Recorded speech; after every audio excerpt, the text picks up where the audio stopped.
Bonjour à tous, et bienvenue sur Principe de base.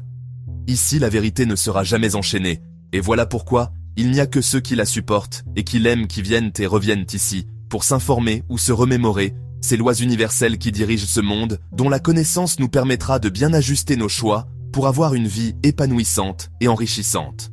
Car la vie a des principes, et ces principes sont simples.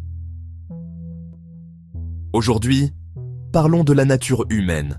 Nous plongeons au cœur d'un sujet qui nous concerne tous, le mensonge, qui est parfois très utilisé pour un gain, mais qui finira toujours par nous coûter plus cher que le profit qu'il a généré.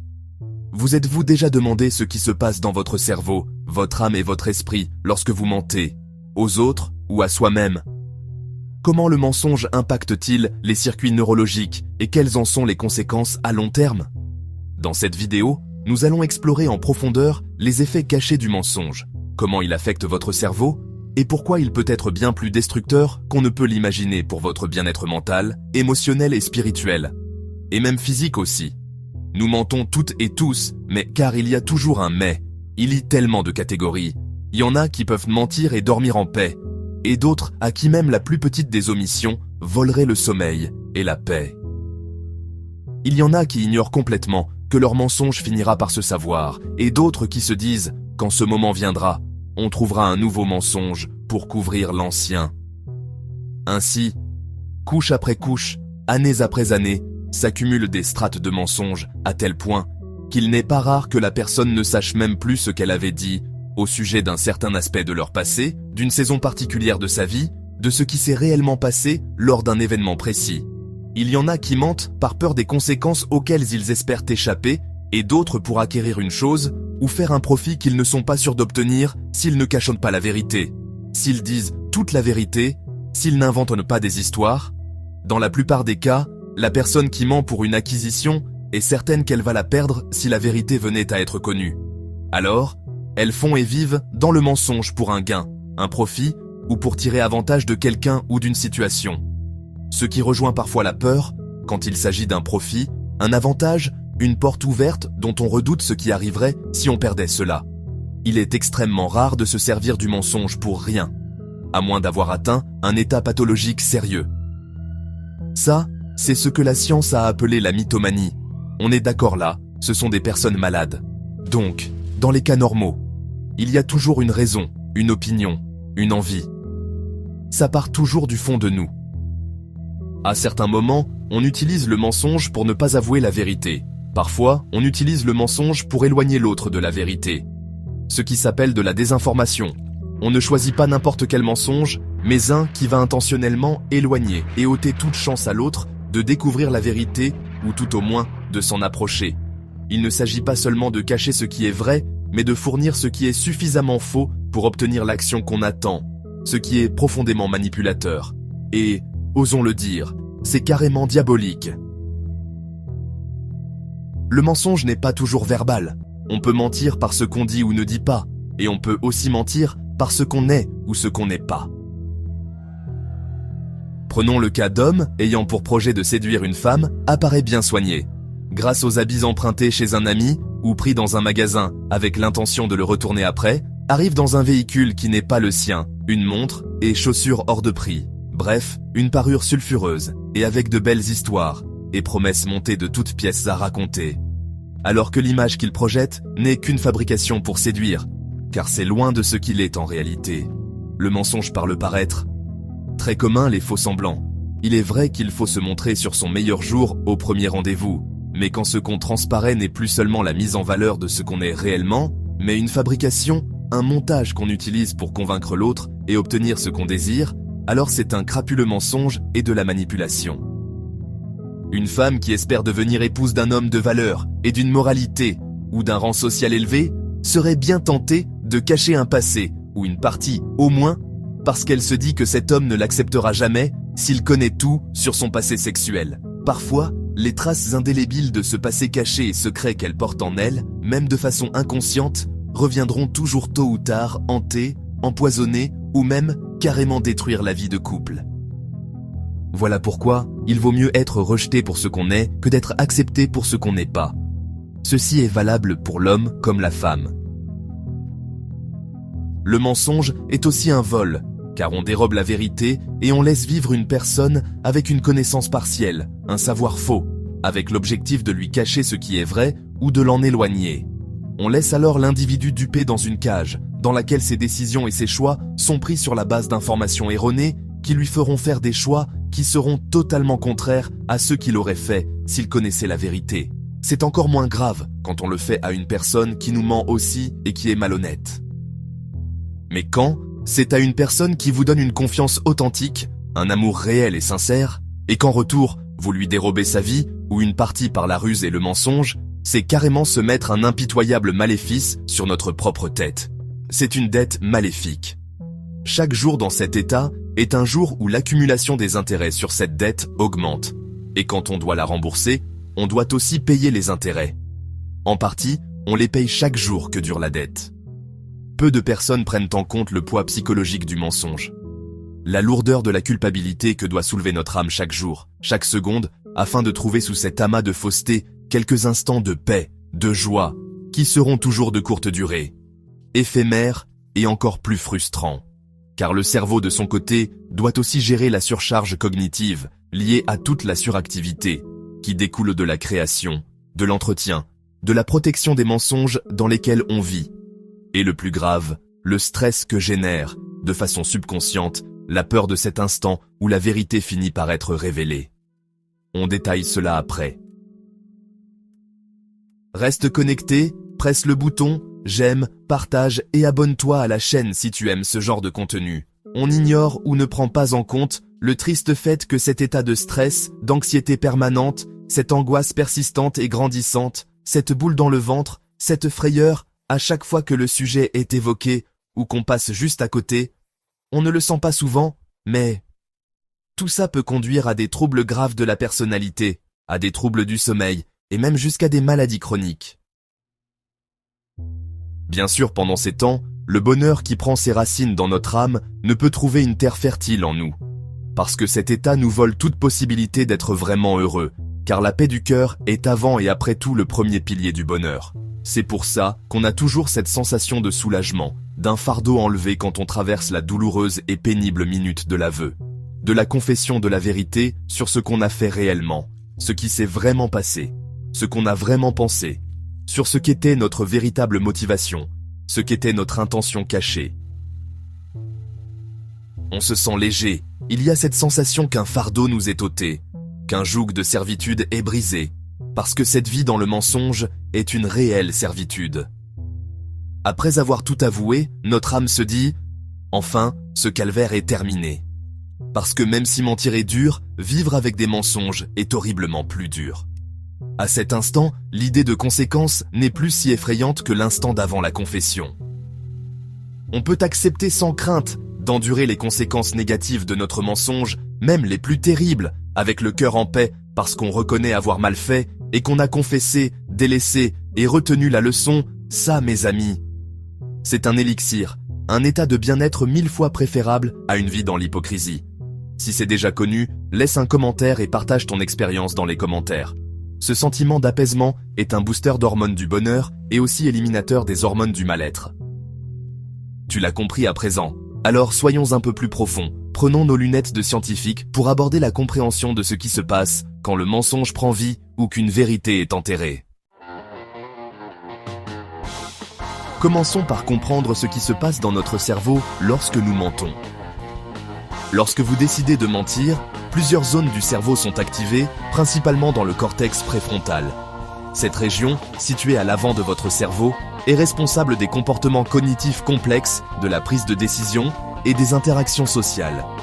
Selon une étude d'Abb, 2007, le mensonge engage plusieurs régions cérébrales, y compris le cortex préfrontal, qui est impliqué dans la décision de mentir et l'acte même de tromperie.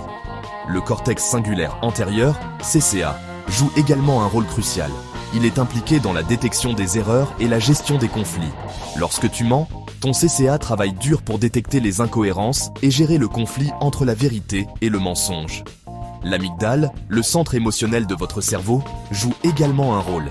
Elle s'active lorsque vous ressentez des émotions telles que la peur ou la culpabilité, souvent déclenchées lorsque vous mentez. C'est pourquoi le mensonge peut parfois provoquer une réaction physique, comme la transpiration ou une augmentation du rythme cardiaque, ou des réactions d'anxiété détectables à vue d'œil parfois. Comme dans les films américains lors des interrogatoires de la CIA ou du FBI, ceux qui sont bien formés à ces techniques de détection de mensonges peuvent être extrêmement précis sur la véracité de ce que nous disons ou faisons. Parfois, seul Jack Bauer, dans 24 heures chrono, réussit toujours à trouver si tu mens et à te faire avouer la vérité. Maintenant que tu sais comment le mensonge dérègle assez sérieusement le cerveau, allons au-delà de l'impact neurologique pour voir le mensonge et son impact considérable sur le bien-être psychologique et spirituel. Parce qu'à ce stade, tu as déjà compris que mentir ne laisse pas ta biologie interne intacte. Lorsque vous mentez, vous créez un conflit interne entre vos actions et vos valeurs morales. Si tant est que vous ayez été éduqué à la vertu par vos parents ou alors que vos convictions spirituelles vous l'ont enseigné. Parce qu'il y en a, même dans les cercles religieux, qui sont convaincus que vivre dans le mensonge n'est pas mauvais ou un péché, parfois à cause de leur éducation familiale. Ce conflit peut entraîner une dissonance cognitive, un état de malaise mental causé par la détention de croyances ou de comportements contradictoires. La théorie de la dissonance cognitive, proposée par Leon Festinger en 1957, explique comment les gens ressentent du stress psychologique lorsque leurs actions ne sont pas en accord avec leurs croyances. Au fil du temps, cette dissonance peut entraîner un stress accru, de l'anxiété et même de la dépression. Le mensonge peut également diminuer votre estime de soi, car il érode votre intégrité et votre authenticité, selon cette étude scientifique. D'un point de vue spirituel, de nombreuses traditions considèrent le mensonge comme une force destructrice qui peut corrompre l'âme. Le mensonge coupe la connexion entre votre véritable moi et la personne que vous présentez au monde, conduisant à un sentiment de désintégration spirituelle. Et pour ceux qui lisent la Bible comme moi, le sage roi Salomon a dit « Celui qui cache ses transgressions ne prospère point, mais celui qui les avoue et les délaisse obtient miséricorde. » Et il ajoute « Heureux l'homme qui est continuellement dans la crainte, la vérité, mais celui qui endurcit son cœur tombe dans le malheur. » Endurcir notre cœur dans notre mensonge et notre vie d'hypocrisie ne fait que nous plonger encore plus profondément dans le malheur. Le philosophe Emmanuel Kant soutenait que le mensonge est moralement mauvais, parce qu'il corrompt l'essence même de la véracité, qui est nécessaire pour une société cohésive et une âme harmonieuse.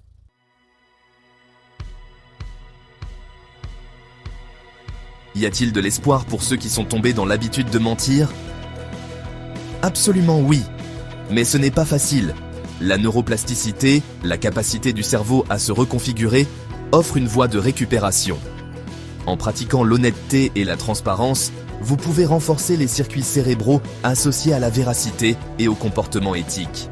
Spirituellement et émotionnellement, embrasser l'honnêteté peut conduire à un renouveau de l'estime de soi et à une paix intérieure. Cela vous permet de vous reconnecter avec votre vrai moi et de construire des relations authentiques basées sur la confiance. Selon une recherche menée par Lyubomirsky, 2005, s'engager dans un comportement vertueux, tel que l'honnêteté, peut augmenter considérablement le bonheur et le bien-être.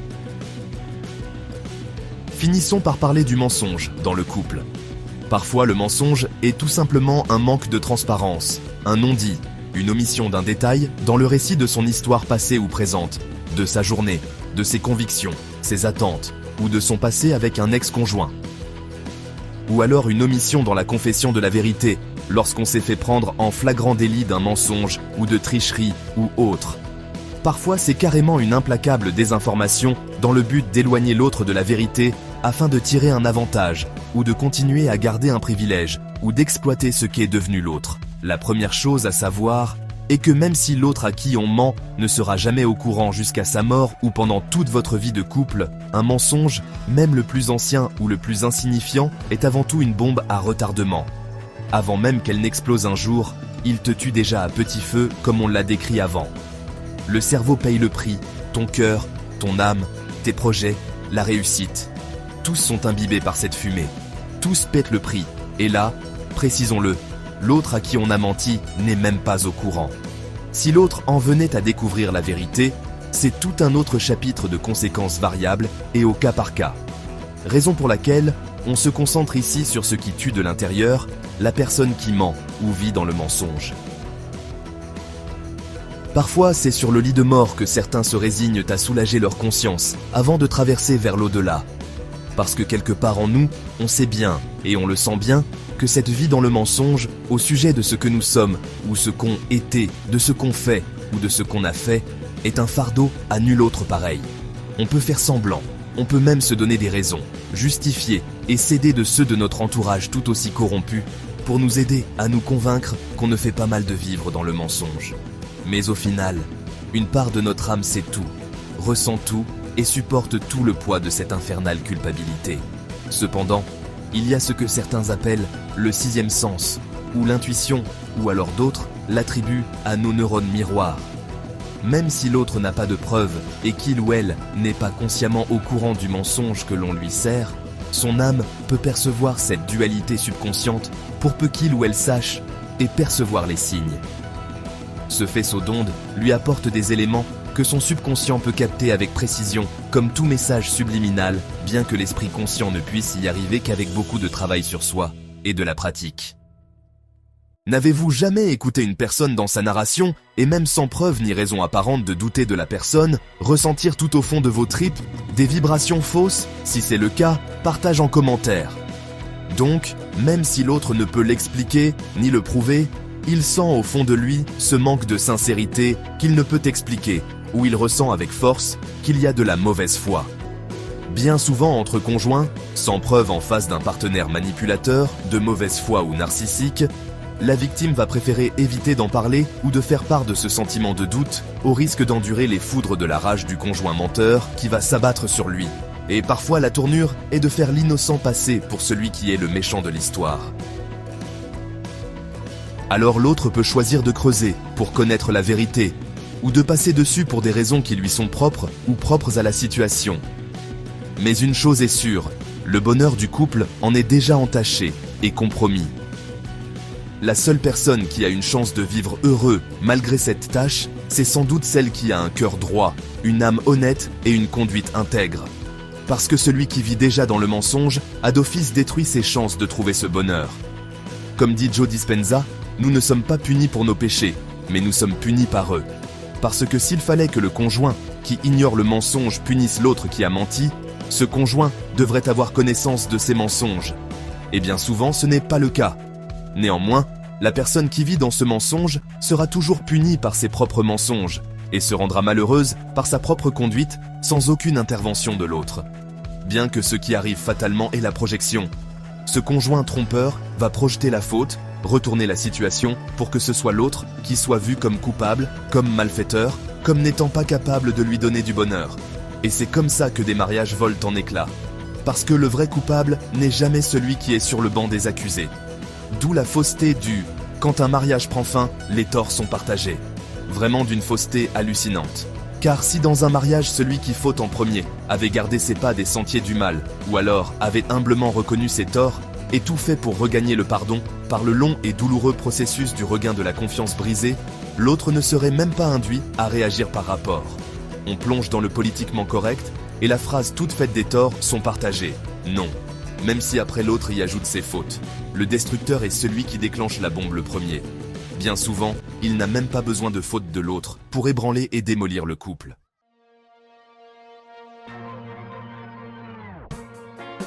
En conclusion, le mensonge n'est pas simplement un acte de tromperie. Il a des effets profonds sur votre cerveau, votre âme et votre esprit. Il modifie vos circuits neuronaux, entraînant un stress psychologique et une déconnexion spirituelle. Mais en choisissant l'honnêteté et l'intégrité, vous pouvez inverser ces effets et mener une vie plus épanouissante et authentique. Merci d'avoir regardé cette vidéo. Si vous l'avez trouvée instructive, n'hésitez pas à aimer, partager et vous abonner pour plus de contenu sur la santé mentale et le bien-être spirituel. Merci de rejoindre la communauté de principes de base, car la vie a des principes, et ces principes sont simples. À la prochaine.